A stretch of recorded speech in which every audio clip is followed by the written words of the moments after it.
Pinupuri ka namin, aming Ama. At humingi kami sa iyo ng tulong. Sapagkat ikaw lang ang makakatulong sa amin upang lumaban sa lahat ng mga gawa ng Diablo. Upang gamitin ang iyong salita upang sumunod sa iyong kalooban at suwayin namin ang kalooban ng Diablo sa pamamagitan ng mga tukso na ipinanunukso niya sa amin. Kailangan namin ang iyong tulong, ang iyong banal na Espiritu upang kami lumakad sa buhay ng pagsisisi at pananampalataya. At ito ay amin pong maipakita sa pamamagitan ng mabuting pakikisama sa iglesia at sa kung paano namin hinaharap ang mga obligasyon namin sa sanlibutan, sa aming mga trabaho, sa aming mga negosyo, sa aming mga pamilya, sa harapan ng mga taong hindi pa sumasampalataya sa iyo, ay magampanan namin ng may pagpapasakop sa iyo. Patawarin mo kami sa lahat ng aming mga pagkakasala at linisin mo po kami sa lahat ng kaisipan at damdamin na hindi ayon sa iyong kaisipan at hindi ayon sa iyong damdamin para sa amin. Nasainawa namin ang iyong kalooban sa pangalan ng Panginoong Hesus. Amen. Sa pagpapatuloy natin sa James chapter 4, ito ay ikaapat na bahagi ng pangangaral sa paksang ang pagpapasakop sa Diyos. Bahagi lang yan ng isang pangangaral sa James chapter 4 verse 1 to 17. Ipinangaral na sa atin na ang taong nagpapasakop sa Diyos ay dapat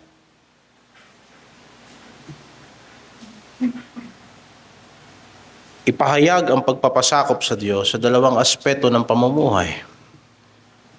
Una, sa personal o sa panloob na kalagayan ng puso ng tao. Sumasagot ito sa mga tanong na, paano ba ipinamumuhay ng tao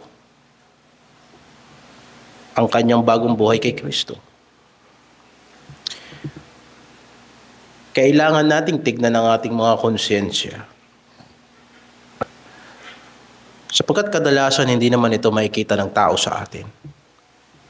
Kung tayo ba ay lumalakad talaga doon sa tunay na buhay ng Kristiyano.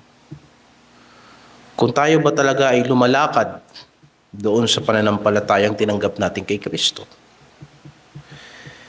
Yan ay disposisyon ng puso.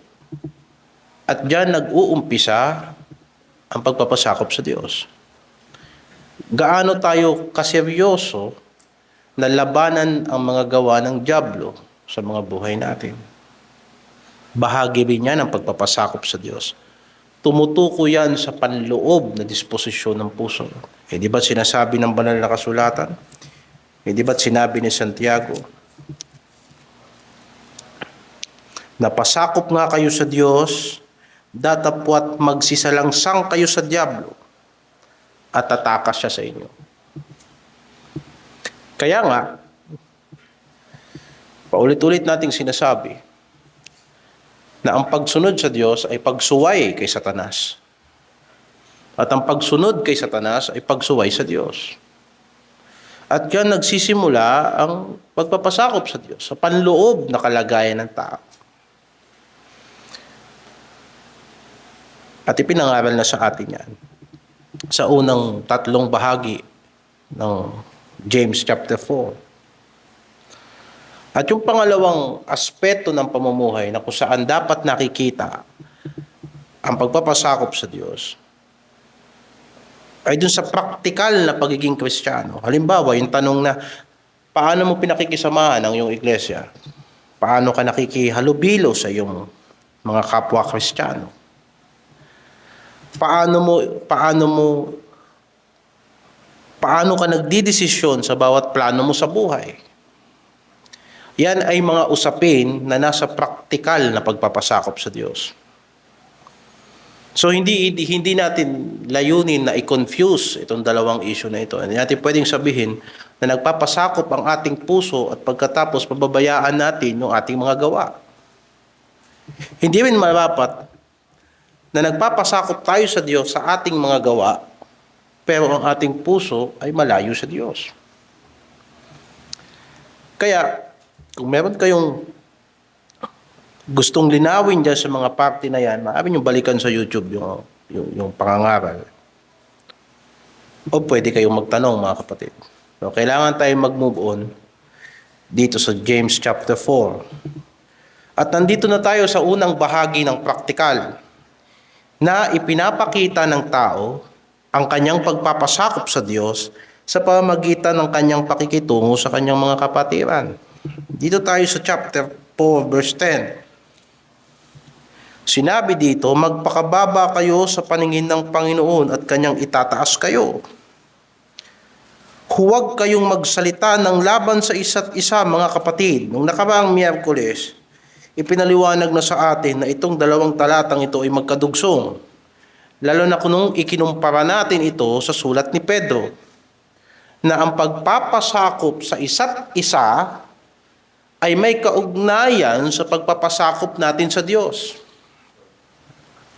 Kaya huwag kayong magsalita ng laban sa isa't isa, mga kapatid. Ang nagsasalita laban sa kapatid o humahatol sa kanyang kapatid ay nagsasalita laban sa kautusan at humahatol sa kautusan. Datapwat kung ikaw ay humahatol sa kautusan, hindi ka na tagatupad ng kautusan, kundi isang hukom. Iisang tagapagbigay ng kautusan at hukom. Sa makatuwid bagay ang makapagliligtas at makapagwawasak. Datapwat sino ka na humahatol sa iyong kapwa? So inumpisahan natin ito nakaraang Miyerkules. Ipinaliwanag na sa atin na ang utos dito na pinag-uutos ng Panginoon na huwag kayong magsasalita ng laban sa isa't isa, mga kapatid. Na ibig sabihin, hindi dapat na nagsasalita tayo ng mga bagay na mauuwi sa ikasisira ng ating kapatid. Maaring nagsinungaling tayo, maaring nagsalita tayo ng hindi mauuwi sa kanyang ikatitibay. Isama mo na rito ang mga pananalitang masasama, ang mga pagbibintang, isama na rin natin dito ang mga masasamang akala, yung mga isinalita natin na hindi natin pinag-usapan pinag-isipan sapagkat pinangunahan tayo ng galit, kasama na rito. Huwag tayong magsalita ng laban sa isa't isa, mga kapatid. At ipinaliwanag din sa atin noong nakaraang Miyerkules, ano ba ang ibig sabihin ng paghatol sa kapatid? At meron niyang tatlo para lang ma-refresh ang ating mga pag-iisip. Una, ayon sa Matthew chapter 7 verse 1 to 5, ang paghatol sa kapatiran ay ang pagpapaimbabaw na pagtutuwid.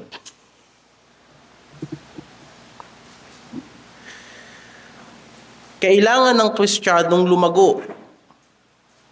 At sa kanyang paglago, hindi maiiwasan na siya'y hahatol. Ang ibig sabihin ng hahatol, magdidesisyon. Magbibigay siya ng desisyon kung alin ba ang masama at anong mabuti. Sinasabi rito sa Philippians chapter 1 verse 10, upang inyong kilalanin ang mga bagay na magagaling, upang kayo'y maging tapat at walang kapintasan hanggang sa kaarawan ni Kristo. Araw-araw nagdidesisyon tayo. At kung tayo'y nakakasalamuha kasama ng ating mga kapatiran, araw-araw nakikita rin natin ang mga kapatiran natin. At ang mga kapatiran natin nangangailangan ng gabay. Kung nakita natin ang kapatiran natin na nagkakamali, kailangan ihatol mo sa iyong sarili kung yung ginawa ba ng kapatiran natin ay ayon sa salita ng Diyos o hindi. At kung nakita mo na hindi tama ang ginawa ng kapatiran mo, anong gagawin mo? Itatama mo. At kung tama ang kanyang ginawa, I-encourage mo siya na ipagpatuloy ang kanyang mabuting gawain. Diba? Subalit, saan pumapasok doon yung maling paghatol? Kapag humahatol tayo sa ating kapatid, mula sa espiritu ng pagpapaimbabaw. At yun ang sinasabi ng chapter 7, verse 1 to 5 ng Matthew. Kaya sinabing huwag humatol ng di mahatulan. Bakit? Sapagkat maraming humahatol na hindi nila muna sinisiyasat yung kanila bang mga sarili kung sila ba ay lumalakad ng matuwid sa harapan ng Diyos. Kaya sinasabi niya, bakit mo tatanggalin ang puwing ng iyong kapatiran na hindi mo tinatanggal yung hamba sa iyong sariling mata?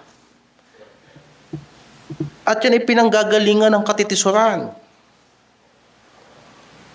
Kung mabilis tayo sa pagtutuwid ng ating kapatiran, pero hindi naman tayo mabilis sa paggawa ng mabuti.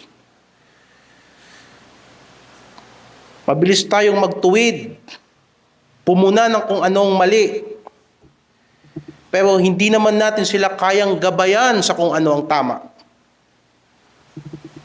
Yan ay mapagpaimbabaw na pagtutuwid. Isa pang ipinangaral sa atin ay yung pagtatangi ng tao batay sa kanyang panlabas na katayuan at hindi ayon sa talagang katuwiran ng Diyos. John chapter 7 verse 24. Sinabi ng Panginoong Jesucristo, huwag kayong hahatol ayon sa anyo. Humatol kayo ng ayon sa katuwiran.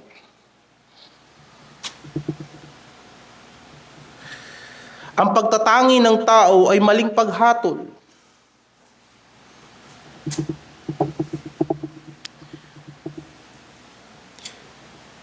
Hindi natin papaboran ang kapatid natin kasi mayaman. At hindi natin pababayaan ang kapatid natin kasi mahirap. Alam natin na ang dignidad natin sa harapan ng Diyos bilang magkakapatid ay pare-parehas tayong tinubos ni Kristo.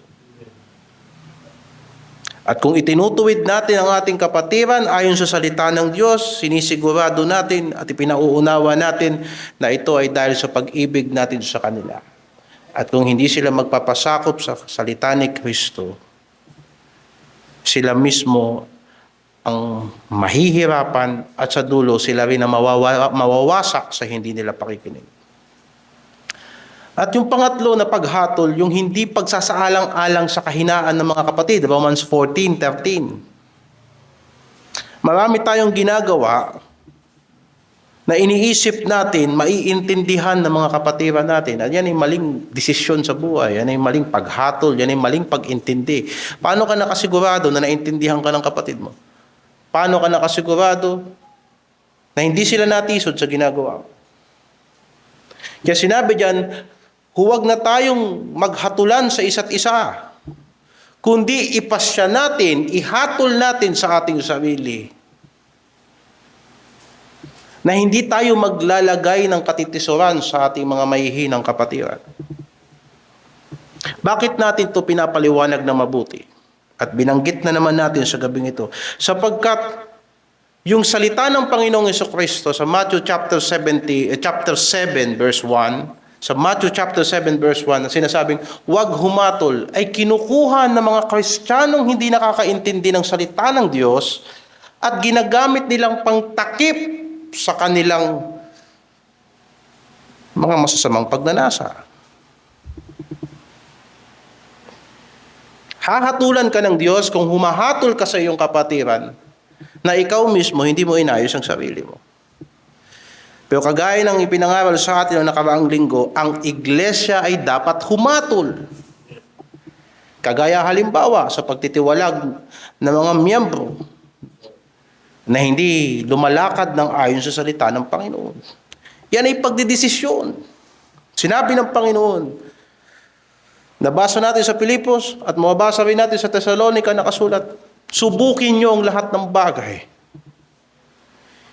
Ibig sabihin, usisain mo, unawain mo. Tignan mo kung alin ang mabuti. Kung ano ang mabuti, yun ang panghawakan mo. Yun ang tayuan mo. Yun ang tindigan mo. Yun ang sundan mo. At kung ano yung masama, yun ang layuan mo. Yun yung huwag mong samahan.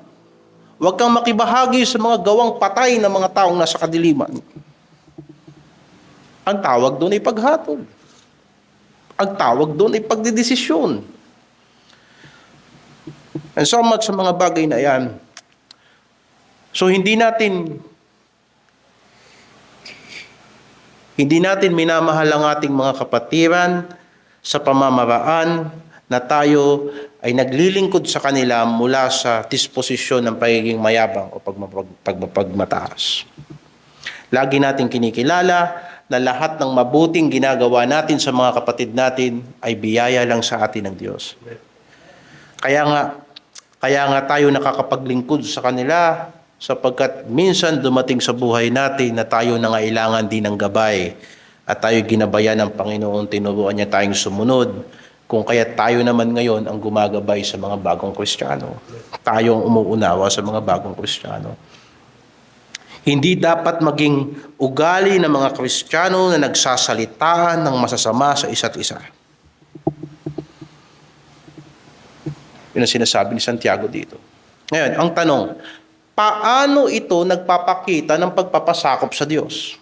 Bakit ang pag-ibig sa kapatid ay nagpapakita ng pagpapasakop sa Diyos? Una, sapagkat ang pag-ibig sa kapatid ay utos ng Diyos. Ang mga Kristiyano ay dapat maging masunurin sa Panginoon. At yan din ang sinasabi ni Santiago. Pumunta ka sa chapter 2 verse 8. Kaya sinabi niya na ang pananampalataya ay dapat walang pagtatangi.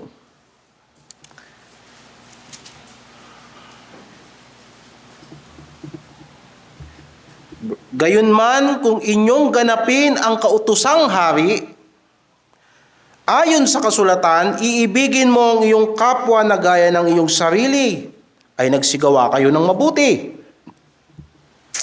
Datapwat kung kayo'y nagtatangi ng mga tao, ay nagkakasala kayo, at kayo'y hinahatulan ng kautusan na gaya ng mga suwail. Kaya ang hindi pag-ibig sa kapatiran ay inahatulan ng salita ng Diyos na kagaya ng mga suwail. Ang hindi pag-ibig sa kapatid ay kasalanan sa harapan ng Diyos, pagsuway sa Diyos. At kung papansinin niyo pa rito sa Santiago 2:8, yung utos sa kautusan na ibigin mo ang iyong kapwa na gaya ng iyong sarili, ay tinatawag na kautusan ng hari.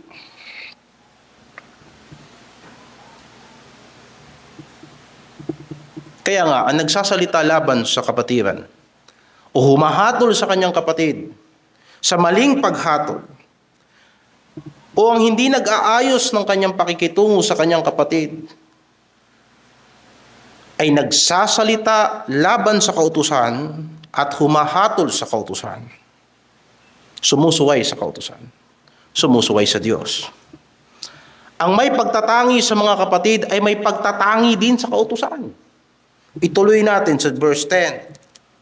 Sapagkat ang sino mang gumaganap ng buong kautusan, gayon may natitisod sa isa, ay nagiging makasalanan sa lahat. Sapagkat ang nagsasabi, huwag kang mangangalun niya, ay nagsasabi naman, huwag kang pumatay. Ngayon, kung ikaw ay hindi nangangalun niya, ngunit pumapatay ka, ay nagiging suwail ka sa kautusan. Anong ipinapakita rito? Kung may pagtatangi tayo sa ating mga kapatiran, ay dahil meron din tayong pagtatangi sa kautusan ng Diyos. May mga bagay na ayaw nating sundin para sa ating mga kapatid. Pero malamang sa ibang bagay, meron tayong paglilingkod sa ating mga kapatiran. Pero doon sa mga kalooban ng Diyos na mahirap para sa atin, na sundin para sa ikatitibay ng ating iglesia, ng ating kapwa, namimili na tayo kung anong kautusan ang susundin.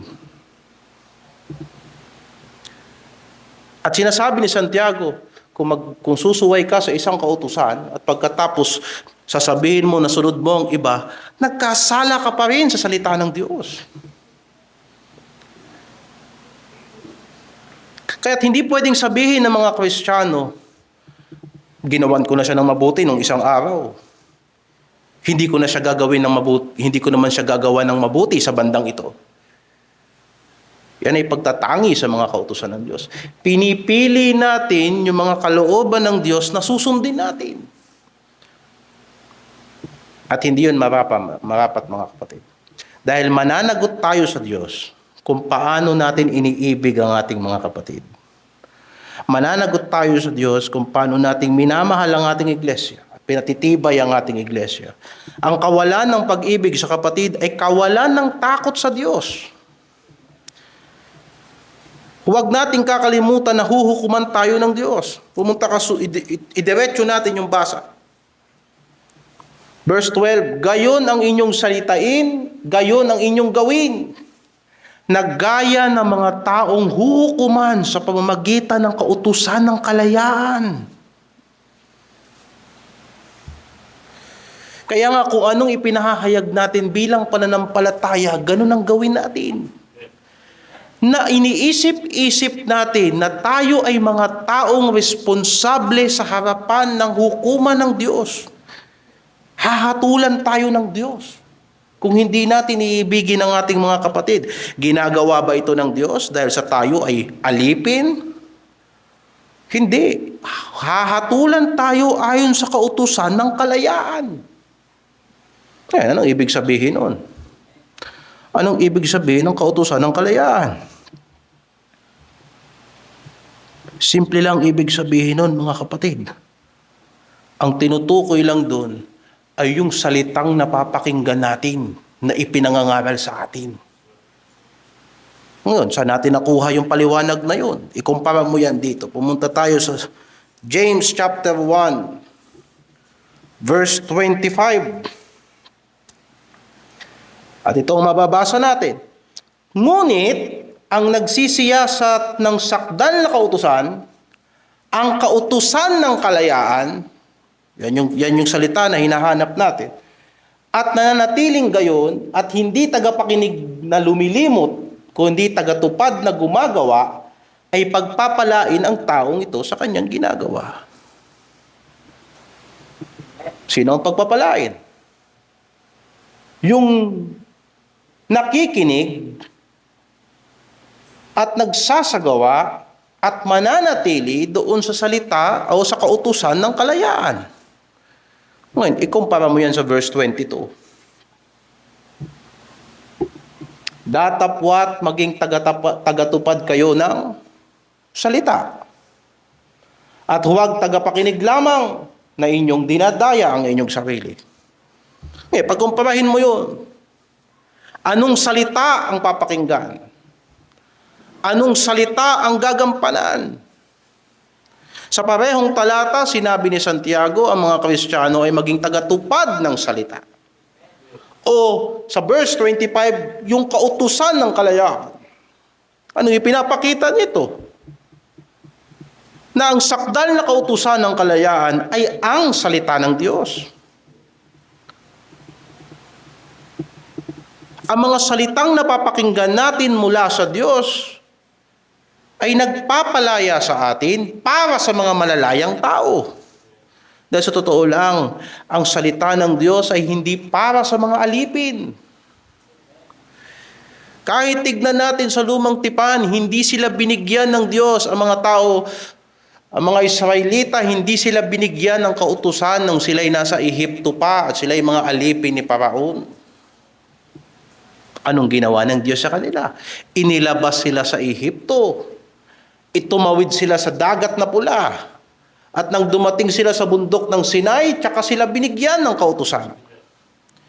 Kung kaya't,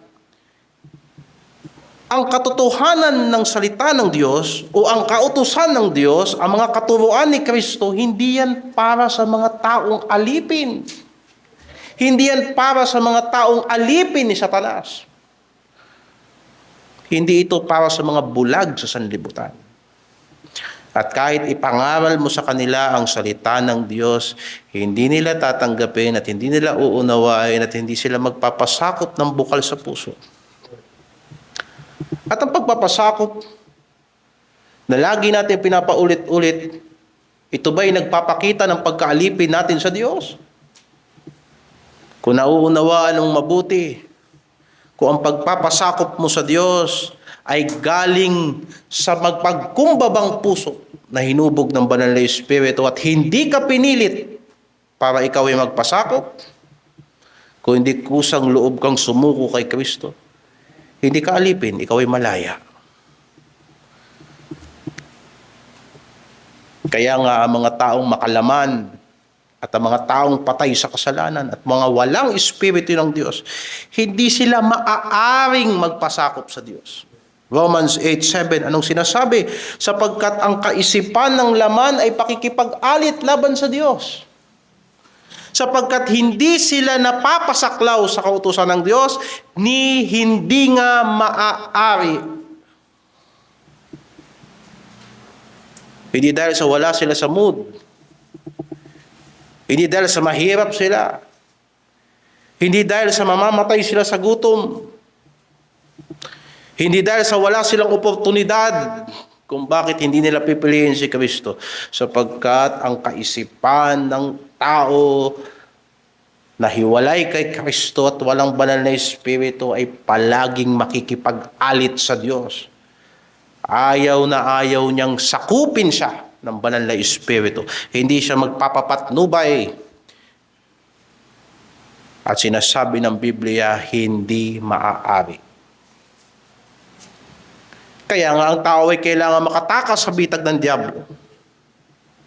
At sinabi ng Panginoong Jesucristo, ano ang magpapalaya sa tao mula sa kasalanan?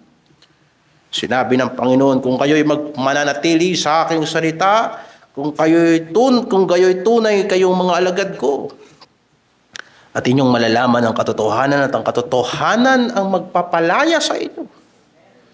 Ngayon, ang katanungan ganito, paano tayo pinapalaya ng katotohanan? Sumagot si Santiago 1:18. Sa kanyang sariling kalooban ay kanya tayong ipinanganak sa pamamagitan ng salita ng katotohanan. Kaya itong salita ng Diyos ay kautusan ng kalayaan. Bakit? Sapagkat hindi ka pinag-uutusan ng Diyos ngayon dahil sa wala kang kakayanang sumunod. Kung ikaw ay naging anak na ng Diyos at may banal na Espiritu sa puso mo at ikaw ay sakay Kristo, ikaw ay ipinanganak sa pamamagitan ng kanyang katotohanan. At ikaw ay malaya, ikaw ay makasusunod. Kaya tanggapin mo na may kaamuan ang salitang itinanim na makapagliligtas ng iyong kaluluwa. Naunawaan ba natin, mga kapatid? At sa palagay kong naiintindihan niyo, kaya siya salita ng kalayaan. At yung salitang nagdala sa atin sa bagong buhay, at yung bawat salitang napapakinggan natin sa pulpito, saan tayo dinadala niya? Bakit tayo tinuturuang sumunod? Bakit tayo tinuturuan na maglingkod sa Diyos? Bakit tayo tinuturuang labanan si Satanas? Patayin ang mga gawa ng laman? Sapagkat sinasabi ng salita ng Panginoon na ang lahat ng kautusan ng mga propeta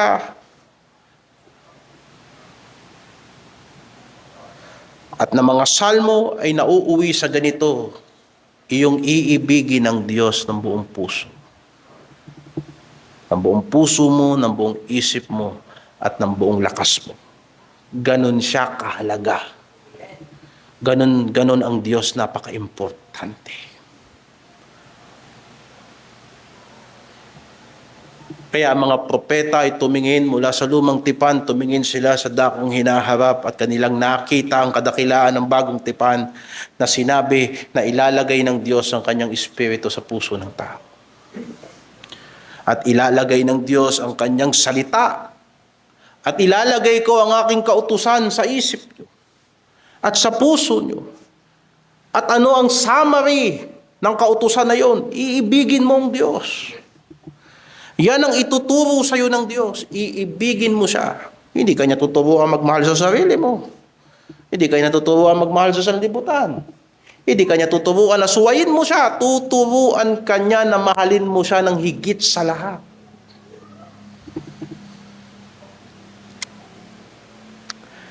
At kapag naintindihan natin na yung Espiritong inilagay sa puso natin ay nagpaparanas sa atin at nagpaparamdam sa atin na inibig tayo ng Diyos kay Kristo, at nakita natin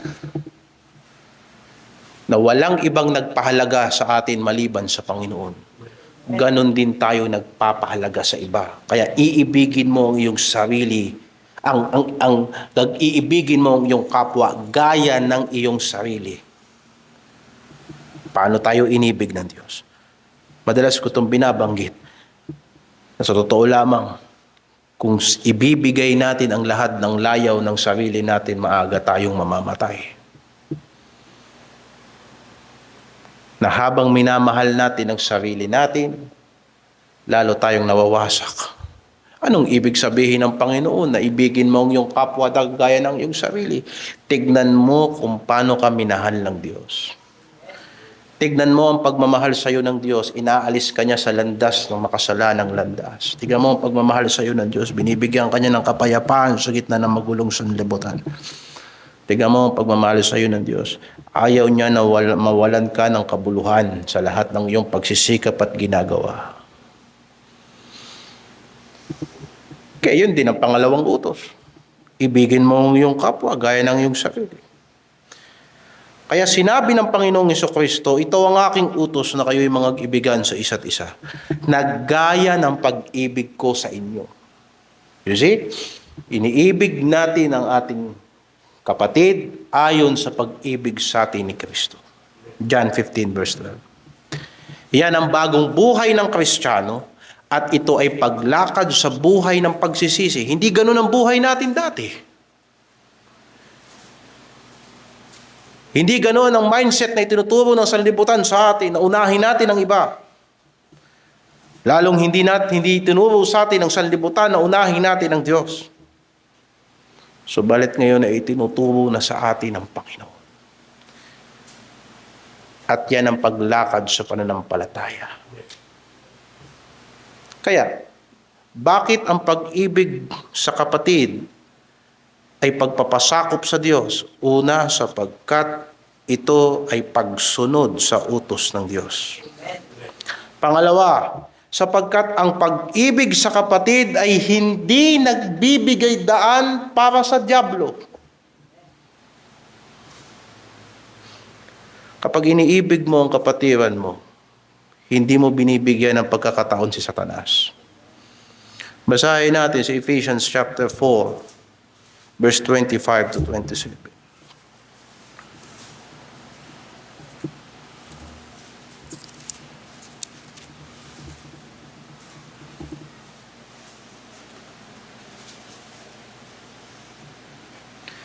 Kaya nga, pagkatakwil ng kasinungalingan, ay magsalita ang bawat isa sa inyo ng katotohanan sa kanyang kapwa. Sapagkat tayo'y mga sangkap na isa't isa sa atin. Kayo ay mga galit at huwag kayong magkasala. Huwag lumubog ang araw sa inyong galit, ni bigyang daan man ang dyablo. Bakit natin binanggit itong dahilan na ito?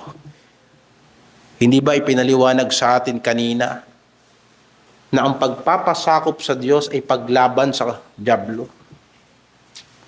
Kung ang pag-ibig sa kapatiran ay pagpapasakop sa Diyos, ibig sabihin, ang pag-ibig sa kapatiran ay paglaban sa lahat ng gawa ng dyablo upang pagwatak-watakin ang iglesia. Tignan niyo rito sa talata. Sa halip na magsalitaan ng masama ang mga magkakapatiran at sila'y magpaimbabawan sa isa't isa at sila'y magsiraan, sinasabi rito ni Apostol Pablo sa Efeso, magsalita ang bawat isa sa inyo ng katotohanan sa kanyang kapwa. Anong pangangatwiran ni Pablo dito? Tayo ay mga sangkap na isa't isa sa atin. O sa madaling salita, gagawin natin ito Hindi lang dahil sa mabuting pakikitungo, kung hindi tayo ay bahagi ng iisang katawan. Yan ang kaibahan ng paggawa ng mabuti ng mga Kristiyano. Lahat ng tao sa sanlibutan gagawa natin ng mabuti. Pero partikular sa bagay na ito, bibigyan mo ng mas lalong pahalaga ang kapatid mo sapagkat kayong dalawa ay may bahagi sa isa't isa.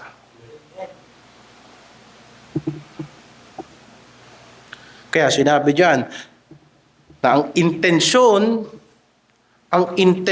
kung bakit magsasalita tayo ng katotohanan sa isa't isa, sapagkat nais natin bawat isa sa atin lumaki tayo kay Kristo, tumibay tayo kay Kristo. Mababasa mo yan doon pag umatras tayo sa verse 16 o verse 15. Sa pagsasalita ng katotohanan, magsalita kayo ng katotohanan sa isa't isa.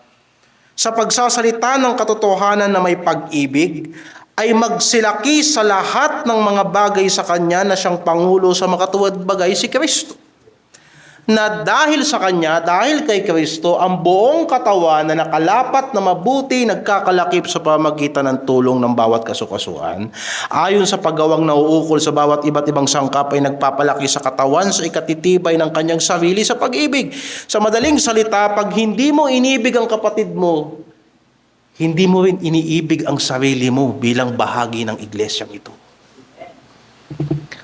Sa hindi mo pagpapalakas ng kapatiran mo, pinahihina mo ang sarili mo. At yan ay totoo. Sa hindi mo pagpapatibay ng kapatiran mong mahina, pinahihina mo ang pundasyon ng iyong paglilingkod.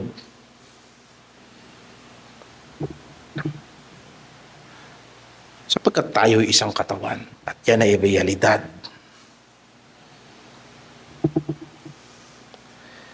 Kaya ang iglesia nabubuo, at ito'y nabanggit na rin sa atin sa doctrine class, yan dahil sa may nabautismuhan tayo physical, yan ay mga outward na manifestation at yan ay tama.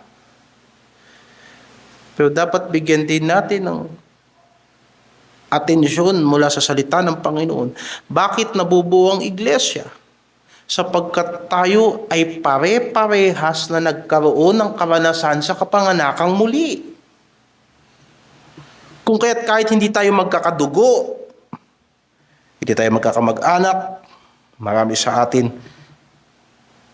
himala na magkakilala tayo sa gawain ito, subalit nagkaroon tayo ng pare-parehas na espiritu, na pare-parehas na pagpapasakop sa salita ng Diyos, sa salita ng katotohanan, sa salita ng kalayaan.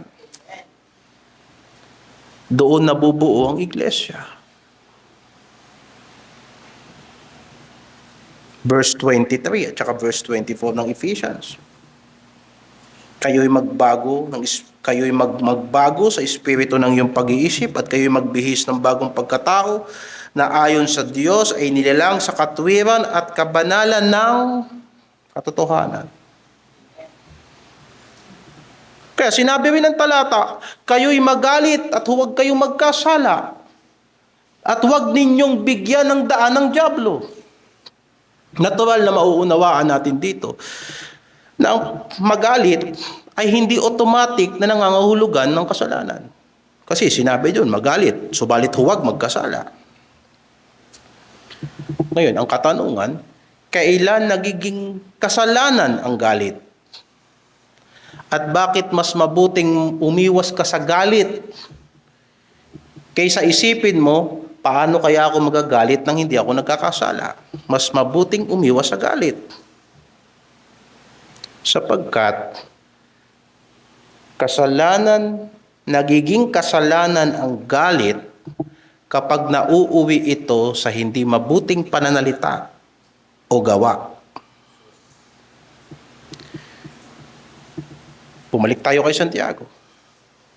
Sinabi ni Santiago, huwag kayong magsalita ng laban sa isa't isa, mga kapatid. Ang nagsasalita laban sa kapatid o humahatol sa kanyang kapatid ay nagsasalita laban sa kautusan at humahatol sa kautusan. Alam natin pare-parehas na ang galit ay isang natural na emosyon. Ito'y silakbo ng damdamin. Subalit hindi ito dapat makasira sa iyong kapatid. May mga galit para sa ikabubuti. Halimbawa, nagalit si Moises nung nagreklamo ang mga Israelita. Nang sumamba sila sa Diyos-Diyosan, nagalit si Moises. Halimbawa si David, nagalit si David nung nakita niya ang mga tao hindi sumusunod sa kautusan ng Diyos. Halimbawa si Kristo, nagalit si Kristo nang ginawang palengke ang bahay dalanginan. Subalit, may mga galit na nagdadala sa atin ng masamang pananalita at masamang kilos.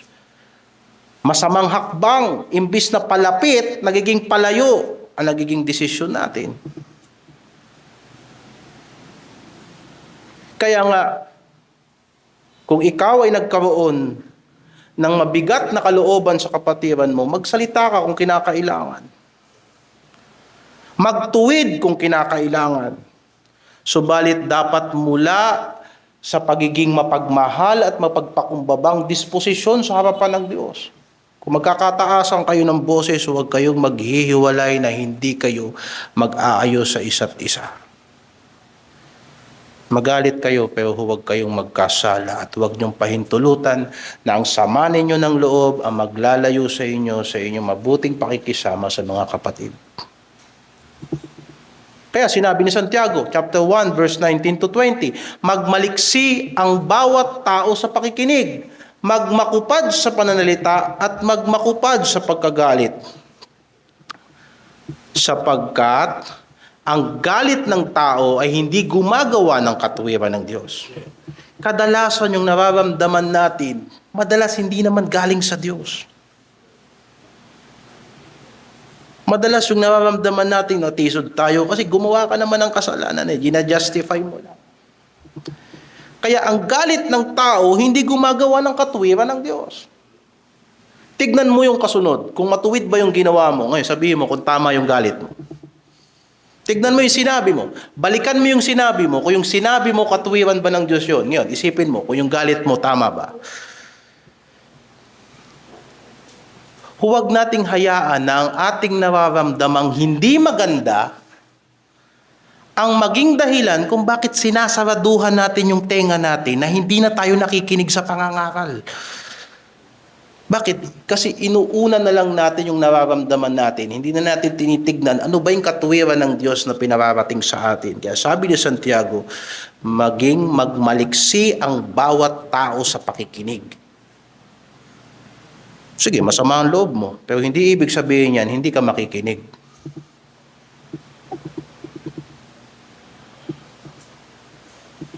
At hindi dapat yung nararamdaman natin na hindi maganda sa ating kapatid ang mag-aalis ng disiplina sa ating kilos at salita. Kung sa palagay mo, ikaw ay natisod sa tamang dahilan, dapat ang resulta niyan tama. Sapagkat kung ikaw ay tama, subalit ang ginawa mo ay mali, anong sabi ng banal na kasulatan? Yung galit mo ay hindi gumawa ng katuwiran ng Diyos. Kaya, mas mabuti pang maghinay-hinay at wag tayong basta bibigay porket naramdaman natin, naisip natin, laban sa kapatid natin. Baka sa dulo niyan, makita mo ang sarili mo, hindi ka na gumagawa ng katuwiran ng Diyos.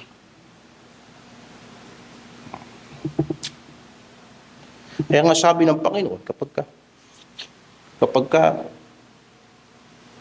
may galit ka sa kapatid mo, nakinikim-kim mo, huwag ka mag-offering, ayusin mo muna. Diba? Yun ang pinagkaiba noon. Ang galit, natural na silakbo ng damdamin yan. Kung ikaw ay magulang at nagkasala ang anak mo at mapapahamak siya, mahal mo siya pero magagalit ka. Pero ang resulta nun, itutuwid mo siya sa kanyang ikabubuti. Pero kung ang galit mo ay masama, mapapasama ang anak mo sa gagawin mo. Mababalian mo siya ng buto, mapapalayas mo pa siya, mapapawala siya dahil sa galit mo. Nakita niyo ba ang pinagkaiba? Ngayon, pangalawa, ang galit ay nagiging kasalanan kapag ang galit ay naging puot. Anong sinasabi ni Apostol Pablo sa Efeso? Paano yung galit ay hindi mauuwi sa pagkakasala? Ay sabi niya, huwag lumubog ang araw sa inyong galit. Ibig sabihin, huwag mong patitigasin ang puso mo sa pagkagalit. Dahil malaki ang pinagkaiba nang nagalit ka, tumaas yung presyon mo, nabigla ka, kaysa sa kinimkim mo at pinag-isipan mo, pinalalim mo, pinatigas mo. Kasalanan yon.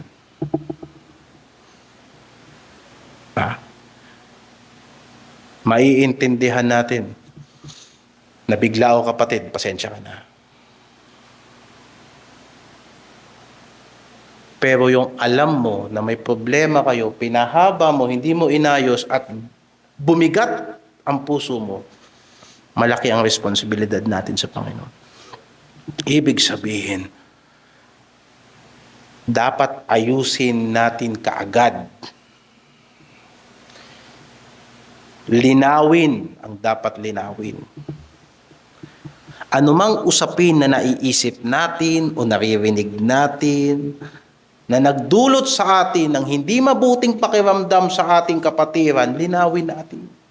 Kung sa palagay mo ang kapatiran mo, mukhang may problema sa akin to, huwag mo nang pag-isipan kung may problema siya sa'yo. Tanungin mo na, kapatid, may problema ka ba sa akin?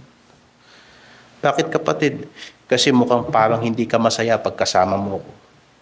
Kaysa pag-isipan mo yon na mauuwi sa mag-iiwasan kayo, at pag tinanong ka, sasabihin mo, kasi siya naman ang nauna kasi.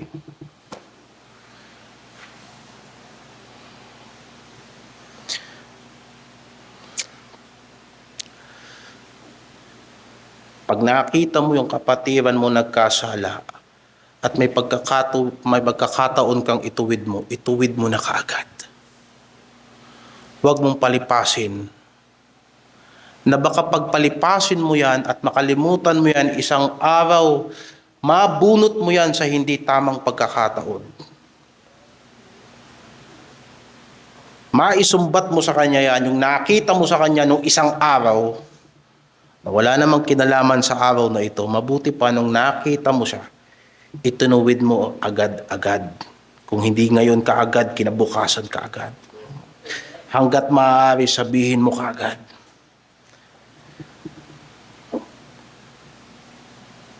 At wag nating kakalimutan, dapat marunong din tayong makinig.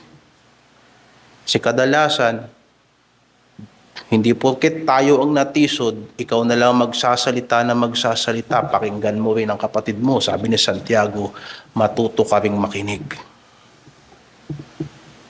Bakit? Sapagkat kailangan natin ng pagtuturo sa isa't isa. Kailangan natin ng pagtutuwid sa isa't isa.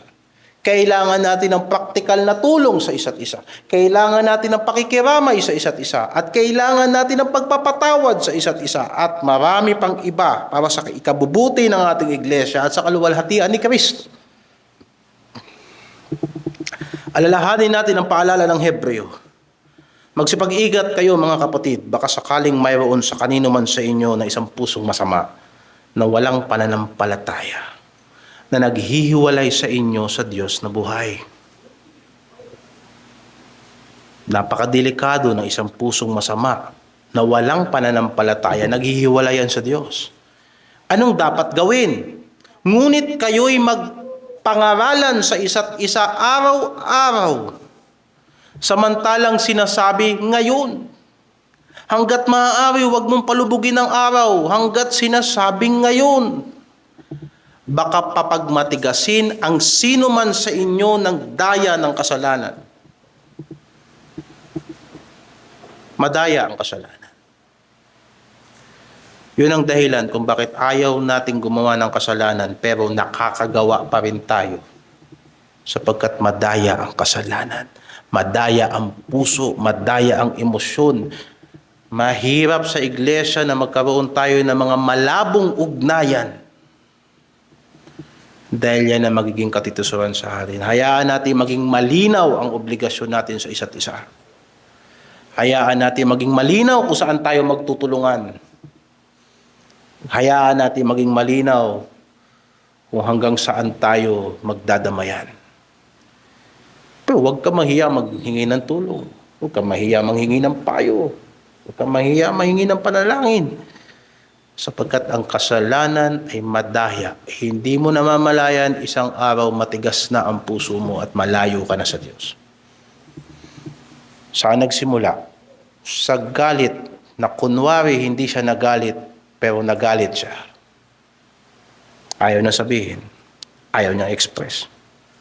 Kaya kung may kailangan pag-usapan, pag-usapan.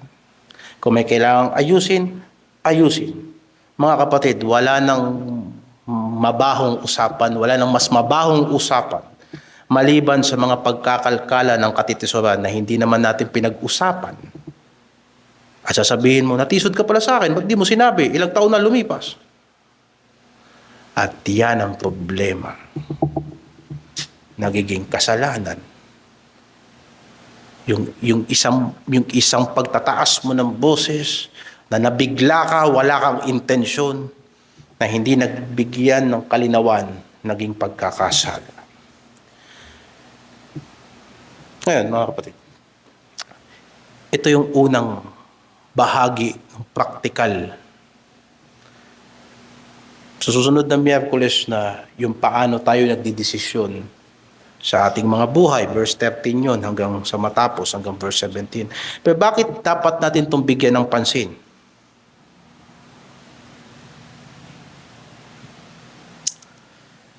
Bakit dapat bigyan to ng pansin?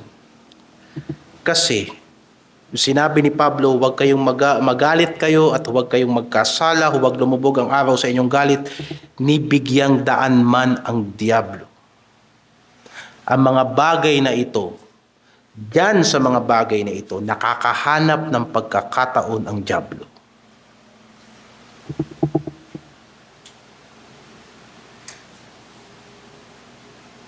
Walang ng ibang vulnerable na iglesia at nanganganib na iglesia maliban sa panahon na kapag ka ang iglesia ay may problema sa isa't isang ang mga fellowship na hindi matibay. Hindi nakakapasok ang diablo kasi mahirap tayo, kulang tayo, kakaunti tayo, hindi tayo sikat. Hindi yan ang dinadaanan ng diablo. Ang dinidaanan ng diablo kapag may mga Kristiyanong pakalat-kalat at hindi sumusuporta sa gawain natin sa Panginoon na ibigin natin ang Diyos at ang bawat isa. Hindi yan nag-iisang talata, meron niyang kaparehas na talata. 2 Corinthians chapter 2 verse 10 hanggang 11. Maalala ninyo sa 1 Corinthians, meron dong gumawa ng immoralidad.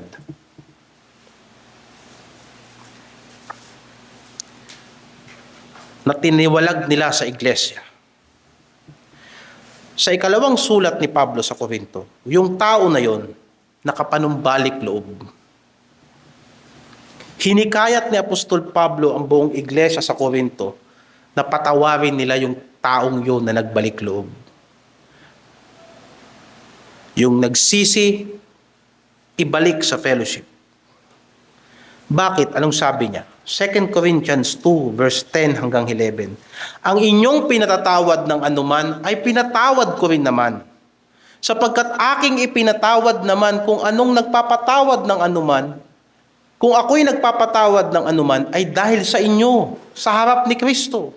So pinatawad nyo, pinatawad ko na rin. Dahil sa inyo, patatawarin ko na rin yan.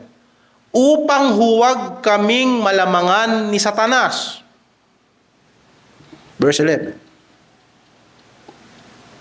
Ba kaya yung hindi ka nagpapatawad, hindi ka para sa kaayusan ng iglesia, hinahayaan mo si Satanas makalamang. Diba?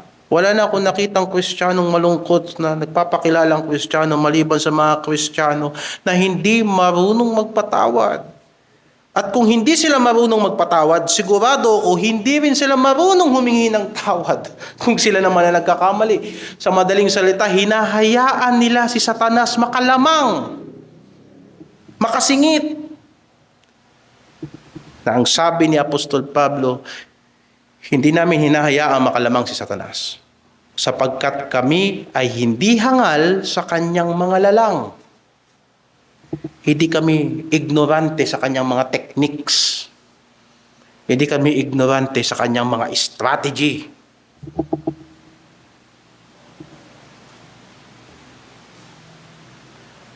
Ang paghahasik ng pagkakabahabahagi ay karumal-dumal sa harapan ng Diyos. At wala nang ibang naghahasik ng pagkakabahabahagi sa iglesia maliban sa dyablo, sa pamamagitan ng mga Kristiyano na hindi naiintindihan ng mga aral na ito. At ito ay karumal-dumal sa harapan ng Diyos. Abomination yun sa harapan ng Diyos, ang nagdi-divide ng iglesia, ang nagwawatak-watak ng iglesia.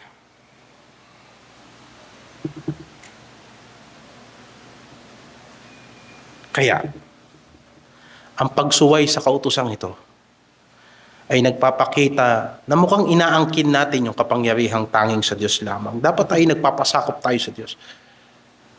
At kung pare-parehas tayong nagpapasakop sa Diyos at nagpapakumbaba sa Diyos, at tumingin ka sa kapatiran mo, hindi ka pwedeng tumingin sa kapatiran mo na parang mas mataas ka kaysa sa kanya. Sapagkat parehas nga kayong nagpapakumbaba sa Diyos. Bakit? Siya lang ba ang kailangang sumunod? Ikaw ba hindi mo kailangang sumunod? Exempted ka na? Diba? O, ikaw lang ang dapat magsakripisyo, ako hindi na. Sino nagsabi?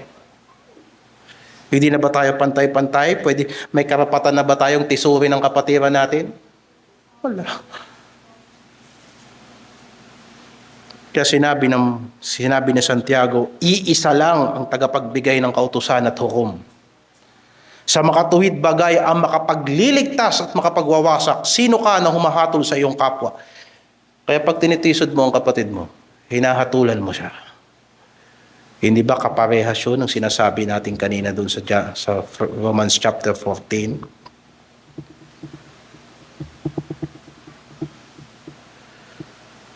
Kaya every time na susuway tayo sa Panginoon, wala akong pakialam kung gusto mong sumuway.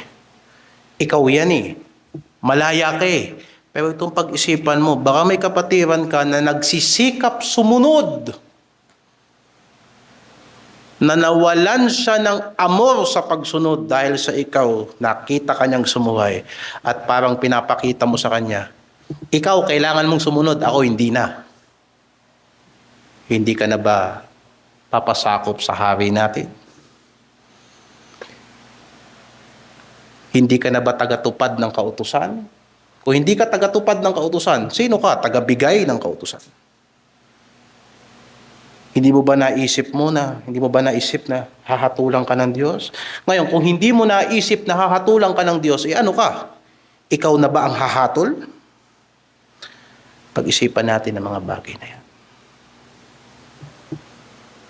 Kaya't, kung nagsasalita man tayo ng tuwid at masakit, at minsan mas pinipili ko na lang huwag magsalita, lalo na kung ang mga tao, alam nyo naman yung gagawin. Anong sasabihin ko sa inyo? Alam nyo ang gagawin. Sabi ni Santiago, huwag nating dayain ang ating sarili sa katotohanan. Ngayon, paano tayo dadalhin kay Kristo ng mga mensaheng ito? So ko ipaalala sa inyo kung bakit kailangan tayong maging mahigpit sa pagpapatupad ng pag-ibig at kung bakit kailangan nating pairalin ng disiplina, kung bakit kailangan nating pagsikapan na walang maninisod sa iglesia. Bakit? Dahil pinahahalagahan natin ang pagbibigay ni Kristo ng buhay para sa isa't isa. Yun ang ugat nun. Yung huwag tayo magtisuran kasi magulo, kasi masakit sa ulo. Hindi yun ang pinakaugat. Huwag tayong magtisuran sapagkat namatay si Kristo para sa atin. Huwag nating pabayaan ang isa't isa sapagkat idinanak ni Kristo ang kanyang dugo sa krus para tayo mabuo. Hindi dahil sa kasi kailangan natin ng katuwang, magpapadala ang Diyos ng katuwang. At ang pinapanalangin kong katuwang yung mga taong nagpapahalaga sa dugo ni Kristo. Pastor, nasa ng talata? Obserbahan nyo to, Matthew 18 verse 6 to 11. Matthew 18 verse 6 to 11. Datapwat sino mang magbigay ng ikatitusod sa isa sa maliliit na ito na nagsisisampalataya sa akin, may pakikinabangin pa siya kung bitinan ng kanyang leeg ng isang malaking batong gilingan at siya ilubog sa kalaliman ng dagat. Sa aba ng sanlibutan dahil sa kadahilanan ng pagkatisod. Diyan sa talatang yan, nakita ninyo kung gaano kaseryoso ang Panginoong Jesucristo sa isyu ng katitisuran. At nakita nyo rin saan nanggagaling yung mga Kristiyano na tinitisod nila ang kanilang kapatid. Saan nila natutunan yun? Sa sanlibutan, sa aba ng sanlibutan. Dahil saturated ang isip natin ng sanlibutan, ng filosofiya ng sanlibutan, nakakatisod na tayo sa iglesia pag hindi tayo nagbago ng isip. Hindi Biblia ang nagturo sa atin na manisod. Hindi Espiritu ng Diyos ang nagturo sa atin magpabaya. Sa aba ng sanlibutan, sa dahilan ng pagkakatisod. Ituloy natin, sapagkat kinakailangan dumating ang kadahilanan. Datapwat sa aba ng taong yaong panggagalingan ng kadahilanan. Ngayon, tumutukoy naman ito sa istriktong disiplina. Kung ang kamay mo o ang paa mo makakapagpatisod sa iyo, putulin mo. At yung itapon, mabuti pa sa iyo na pumasok sa buhay na pingkaw o pilay kaysa may dalawang kamay o dalawang paa na binulid ka sa apoy na walang hanggan. At kung ang mata mo makakapagpatisod sa iyo, dukitin mo at yung itapon, mabuti pa sa iyo ang pumasok sa buhay na iisang mata kaysa sa may dalawang mata na ibulid ka sa apoy ng impyerno. Ingatan ninyong huwag ninyong pawalang halaga ang isa sa mga maliliit na ito. Sapagkat sinasabi ko sa inyo na ang kanilang mga anghel sa langit ay nakakakitang palagi ng mukha ng aking Ama na nasa langit. Hanggat maaari kung kaya mong pigilan ang sarili mo hanggang sa pinakamahigpit na disiplina na pwede mong gawin sa sarili mo para wag kang makatisod sa iba, gawin mo. Bakit? Yung huling talata, sapagkat ang anak ng tao ay naparito upang iligtas sa mga nawawala. Hindi mo pwedeng pahalagahan ang ebanghelyo na hindi ka takot makatisod. Naparito sa Jesucristo para magligtas, hindi para mawala. Magwala ng tao. Magbigay ng masamang impluwensya sa tao. Yung mga taong dinadala natin sa Panginoon, hinihikayat natin silang sundin ang lakad ni Kristo. At pagkatapos, may Kristiyano na pipiliin niyang magpakita ng masamang halimbawa kaysa putulin ang kanyang kamay, tukutin ang kanyang mata. Ikumpara natin yan sa Romans 14, verse 13 hanggang 15. Parehas yan, parehas. Pagpapahalaga sa kamatayan ni Kristo. Romans 14:13 hanggang 15, huwag nga tayong maghatulan pa sa isa't isa, kundi bagkus ihatol ninyo ito. Nang sino man ay huwag maglagay ng katitisuran sa daan ng kanyang kapatid o kadahilanan ng ikararapa. Nalalaman ko, naniniwala akong lubos kay Jesus na Panginoon na walang anumang bagay na marumi sa kanyang sarili. Maliban na doon sa nag-aakala na anumang bagay ay marumi, sa kanya ay marumi ito. Sapagkat kung dahil sa pagkain, konteksto kasi dyan, pagkain, ang iyong kapatid ay naghinalakit, ay hindi ka na lumalakad sa pag-ibig. Huwag mong ipahamak sa iyong pagkain, yaong pinagkamatayan ni Kristo. Anong issue? Pag-aalay ni Kristo ng buhay. At pwede natin gamitin ang prinsipyo na yan, hindi lang sa pagkain. Sa palagay mo mabuting ginawa mo. Sa palagay mo kung ako ang nasa posisyon mo, dapat yun din ang gawin ko. Sige, sa palagay mo yun. Pero wag mong hahayaan madapa ang kapatid dahil sa ginawa mo. Kinamatayan niya ni Kristo. 'Di ba? Parehas yan sa doktrina ni Kristo sa Matthew chapter 18.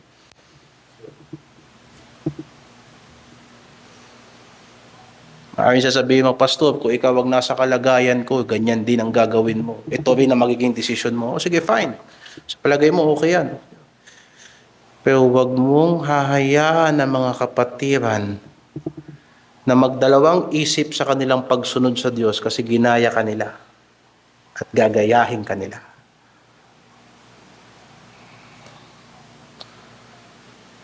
Huwag mong ipahamak sa iyong pagkain. Huwag mong ipahamak sa iyong gawa, huwag mong ipahamak sa iyong cellphone, huwag mong ipahamak sa iyong post, huwag mong ipahamak sa iyong salita, huwag mong ipahamak sa iyong trabaho, huwag mong ipahamak sa anuman ang inyong ginagawa, huwag nating ipahamak ang ating kapatid na pinag-alayan ni Kristo ng buhay. Yun ang punto nito. Kaya pag pumunta ko sa 15 verse 7, sabi ni Pablo, magtanggapan kayo.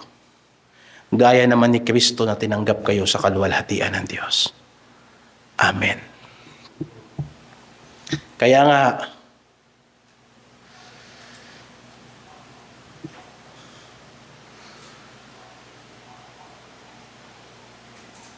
hindi na ito kailangan sana, pero ikumpara pa rin natin sa pangatlong pagkakataon. Para makita ninyo na yung prinsipyo ng sinasabi ko, uniform yan mula kay Kristo hanggang sa mga apostol. Punta tayo sa 2 Peter chapter 1 verse 5 to 9. Sinabi ni Apostol Pedro sa kanyang sulat na dapat magsikap ang mga Kristiyano sa kanilang pananampalataya upang sila ay lumago. Sapagkat ang dulo nito ay mabuting kalooban sa kapatid at ang pag-ibig. Basahin natin. Sa pagkadagdag sa ganang inyo ng buong sikap, diba? Magsikap kayo, sabi ni Pedro. Ipamahagi ninyo sa inyong pananampalataya ang kagalingan. At sa kagalingan ay ang kaalaman, at sa kaalaman ay ang pagpipigil, at sa pagpipigil ay ang pagtitiis, at sa pagtitiis ay ang kabanalan, at sa kabanalan ay ang mabuting kalooban sa kapatid. At sa mabuting kalooban sa kapatid ay ang pag-ibig. Ba? Nagsisimula sa pananampalataya, lumalago hanggang sa dulo ng lahat ng natutunan mo, pag-ibig. Kaya hindi ka lumalago, hindi dahil sa dami ng alam mo, o hindi dahil sa anong kaya mong gawin. Susukatin ang paglalago mo bilang Kristiyano, gaano mo kamahal si Kristo sa iglesia mo. Yan ang tanong ni Kristo kay Pedro. Pedro, mahal mo ba ako? Tsaka niya sinabi, pakanin mo mga tupa. Sige, pwede ka nang pagtiwalaan. Pwede ko nang ihabilin sa iyo yung mga bagong Kristiyano, yung mga tupa ko, pwede ko nang ihabilin sa iyo, pwede na kitang pagkatiwalaan kasi mahal mo na ako. Kasi mamahalin mo na sila. Kaya sa dulo ng paglago sa pananampalataya, pag-ibig. Ituloy natin. Bakit kailangan yan? Bakit kailangan na lumago ang Kristiyano na ang dulo nito pag-ibig? Sapagkat kung nasa inyo ang mga bagay na ito at sumasagana, ay hindi kayo pababayaang maging mga tamad o mga walang bunga sa pagkakilala sa ating Panginoong Hesukristo. Sapagkat yaong wala ng mga bagay na ito ay bulag, na ang nakikita lamang ay ang nasa malapit. Sa pagkalimot ng paglilinis ng kanyang dating mga kasalanan. Ang pananampalataya dapat na uuwi sa pag-ibig. At pag nangyari yun, anong pinapakita natin? Nakikita mo, nagiging masikap ka para kay Kristo. Hindi ka nagiging tamad kay Kristo. Mainit ang iyong espiritu. Ikaw ay masigasig. At lalong na ipapakilala mo si Kristo ng mabuti. Hindi ka nagiging baog sa pagkilala sa Panginoong Hesukristo. Hindi nagiging theoretical lang. Subalit higit sa lahat, bakit natin ito binasa? Sapagkat kung ang sino man ay nagkukulang ng mabuting kalooban, nagkukulang sa pag-ibig sa kapatiran, siya ay nabubulagan. Nakatingin lang siya sa kung anong malapit. Mahirap ibigin ng kapatid mo. Sapagkat mukhang wala siyang pag-asa ngayon, huwag kang tumingin sa malapit, tumingin ka sa malayo. Tignan mo ang kalooban sa kanya ng Diyos. Ipagpapalit mo ang kapatiran mo, ang pakikisama mo sa mga kapatiran mo, sa mga bagay na lumilipas, nakatingin ka lang sa malapit. Ikaw ay nabubulagan. At higit sa lahat, nakakalimutan mo na ikaw ay pinatawad ng Panginoon sa marami mong kasalanan. Ikaw ay nilinis. Yan ang problema ng mga Kristiyanong hindi mapagmahal. Kaya anong resulta nun? Kumilos, parang unsaved. Magdesisyon, parang unsaved. Parang hindi pinatawad ni Kristo. Pinatawad ka na ni Kristo. Ikaw ay nilinis na ng dugo ni Kristo. At siyang pinatawad ng malaki, nagmamahal ng malaki. Diba? At anong luminis sa atin? At anong dahilan kung bakit tayo pinatawad? Alam niyo ang sagot. Sapagkat dinala ni Kristo ang ating mga kasalanan sa krus. Hindi ba sa 3 talatang yan? Mateo, Roma, Pedro, sa Panginoong Hesukristo mismo, kay Apostol Pablo, kay Pedro, nagkakaisa lahat yan. Na ang pundasyon, ang ugat ng pag-ibig sa kapatiran ay ang karanasan ng isang bagong buhay kay Kristo.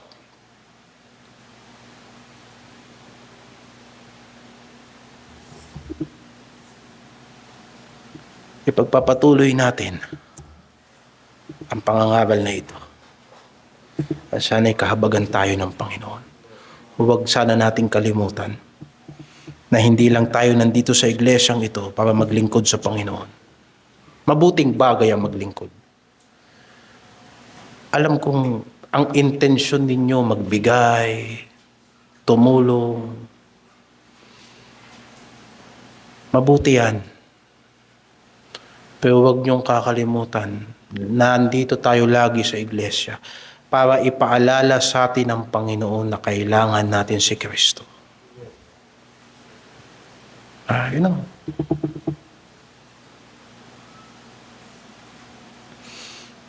Kailangan natin ng Panginoon. Hiwalay sa Kanya. Hindi natin masusunod ang kalooban ng Diyos. At wala tayong kapayapaan. Kaya sumaatin nawa ang kapayapaan ng Panginoon. Amen.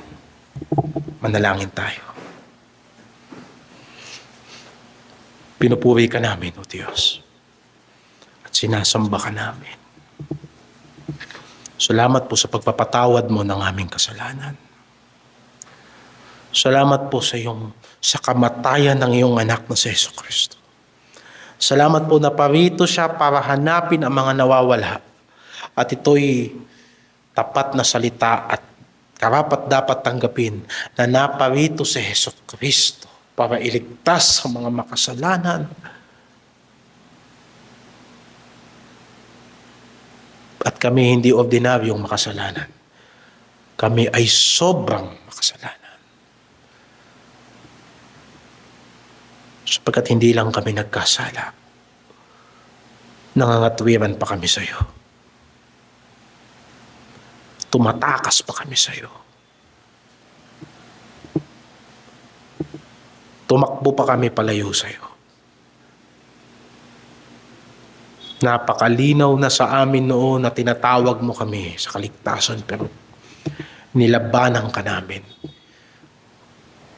Subalit wala kaming nagawa sa kadakilaan ng iyong biyaya nang kami iyong binuhay kalakip ni Kristo. Kaya po, inaalala namin, Panginoon, wala kaming ginawa sa aming sarili para kami maligtas. Ikaw ang may kadahilanan ito. Ikaw ang nagbigay sa amin ng pangunawa. Ikaw ang nagbigay sa amin ng damdamin na magtiwala sa iyo. Ikaw ang nagbigay sa amin ng salita na ipahayag sa Jesucristo. Ikaw ang nagbigay sa amin ng isip na tumalikod sa dating buhay at humarap ngayon at yakapin namin ang iyong kalooban. Wala kaming ginawa sa aming sarili. Lahat ng ito ay resulta. At minsan nararamdaman ng katawan namin ang pagkapagod sa mga bagay na ito. Nararamdaman ng aming laman na kinukontra ng Espiritu ng Diyos sa mga bagay na gusto namin at nakasanayan ng aming katawan. Purihin ka, O Diyos, sapagkat nililigtas mo kami. At niligtas mo kami at ililigtas mo kami sa muling pagbabalik ni Kristo. O Diyos, dahil dito, gawin mo kaming daluyan ng pag-ibig sa aming mga kapatid. Dahil dito, makapagpasakop nawa kami sa iyo sa pagsunod namin sa iyong kautusan. Puspusin mo ang aming puso ng pag-ibig. Pag-ibig na hindi mula sa sanlibutan. Pag-ibig na may pagpapakumbaba. Pag-ibig na may naghahangad ng higit na kabutihan ng aming kapwa, lalo na ang aming mga kapatid.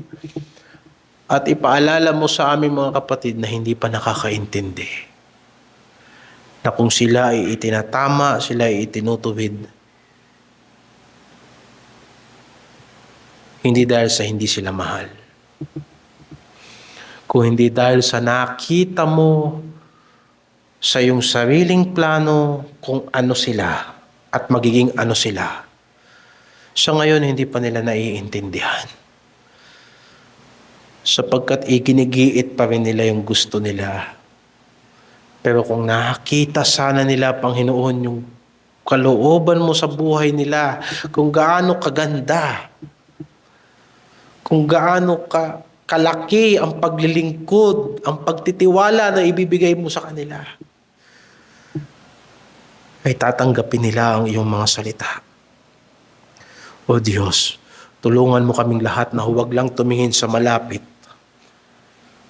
na kahit sa maliit na bata na walang pag-asa, makakita kami ng hinaharap, makakita kami ng pag-asa.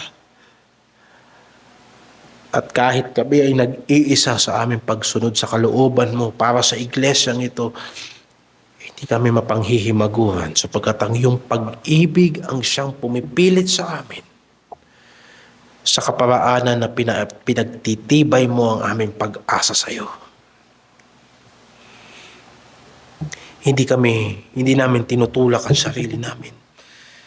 Hinahatak kami, hinihila kami ng iyong pagmamahal. Kaya patawarin mo kami sa aming mga pagkakasala, sa aming pong mga pagkukulang. At nawa ang banal na Espiritu ng Diyos na nagligtas sa amin at tumutulong sa amin, mag-ingat sa amin hanggang katapusan, at magbigay sa amin ng kapayapaan sa pangalan ng Panginoong Hesukristo. Amen.